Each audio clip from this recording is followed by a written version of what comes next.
Assalamualaikum warahmatullahi wabarakatuh. Pemirsa Layak TV, ayahanda dan bunda, alhamdulillah kita masih diberi kesempatan oleh Allah untuk berbagi informasi. Kali ini kita akan membahas peraturan pemerintah nomor 1 tahun 2022 tentang Register Nasional dan Pelestarian Cagar Budaya.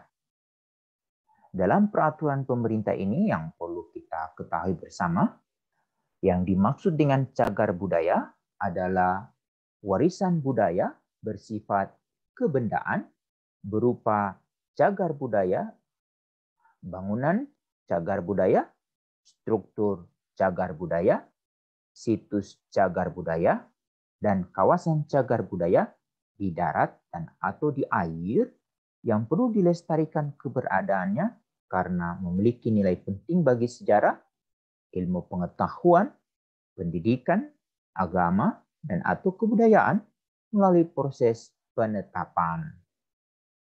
Sedangkan yang dimaksud dengan benda cagar budaya adalah benda alam dan atau benda buatan manusia, baik bergerak maupun tidak bergerak, berupa kesatuan atau kelompok, atau bagian-bagiannya atau sisa-sisanya yang memiliki hubungan erat dengan kebudayaan dan sejarah perkembangan manusia.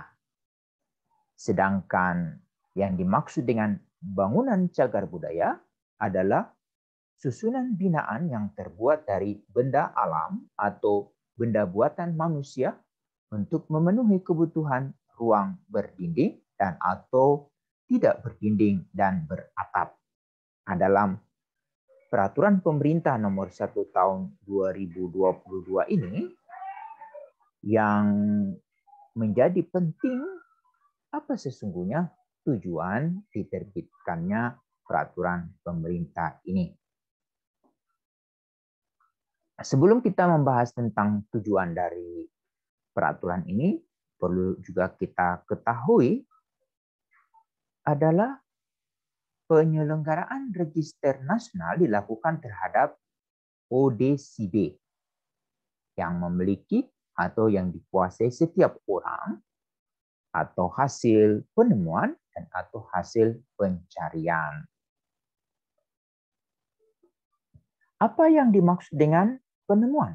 Nah, penemuan ini adalah setiap orang yang menemukan objek wajib melaporkan temuannya kepada instansi yang berwenang di bidang kebudayaan, Kepolisian Negara Republik Indonesia, dan atau instansi terkait yang wilayah kerja hukumnya meliputi tempat ditemukan objek tersebut. Lalu yang menjadi penting dari peraturan pemerintah ini adalah terkait dengan pengkajian terhadap objek. Itu adalah pertama melakukan identifikasi, kedua melakukan wawancara, dan ketiga penyusunan laporan dari hasil kajian. Kemudian selain yang kami sebutkan sebelumnya, yang kedua adalah terkait dengan pencarian. Pencarian dilakukan terhadap objek cagar budaya yang berada di darat dan atau di air itu pertama dengan maksud dengan cara penggalian, penyelaman, ini kalau di laut, lalu yang ketiga pengangkatan. Nah, pencarian ini bisa saja melalui penelitian, yaitu dengan melakukan kerjasama dengan lembaga penelitian di bidang arkeologi milik pemerintah pusat dan atau lembaga pendidikan di bidang arkeologi milik pemerintah pusat, dan atau menggunakan pendekatan metode dan prosedur penelitian arkeologi dan disiplin ilmu bantu lainnya sesuai dengan karakteristik objek kajian berdasarkan ketentuan peraturan perundang-undangan. Untuk melakukan pencarian ini, mereka atau perusahaan harus ada izin. Izin ini baik izin pencarian di darat maupun pencarian di air. Izin pencarian di darat terdiri atas izin pencarian objek di luar situs cagar budaya atau kawasan cagar budaya, dan izin pencarian objek di dalam situs cagar budaya atau kawasan cagar budaya. Bagaimana dengan izin pencarian objek di dalam situs cagar budaya atau kawasan cagar budaya?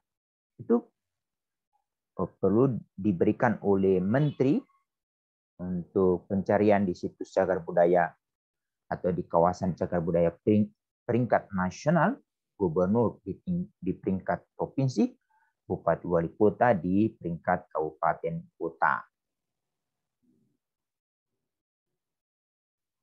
Prosedur-prosedur ini harus dilewati oleh mereka-mereka yang melakukan pencarian atau penggalian.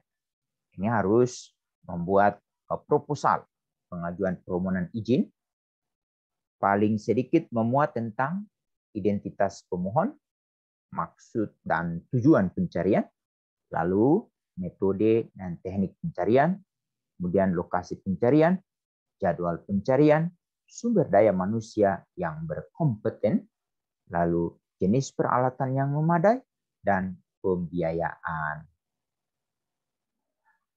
Bagian yang penting selain yang diuraikan di atas adalah terkait dengan pendaftaran.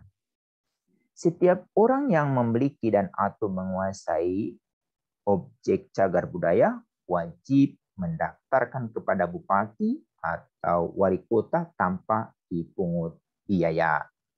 Setiap orang dapat memberikan kuasa kepada pihak lain untuk melakukan pendaftaran.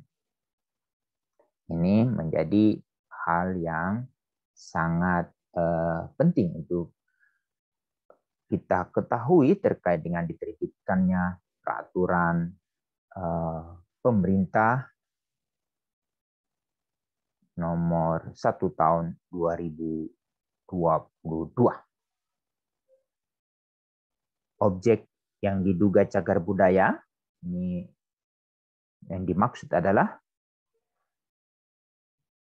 benda, bangunan, struktur, dan atau lokasi yang diduga memenuhi kriteria sebagai cagar budaya. Ini mungkin yang bisa kami uraikan terkait dengan peraturan pemerintah nomor 1 tahun 2022 ini. Semoga bermanfaat. Assalamualaikum warahmatullahi wabarakatuh.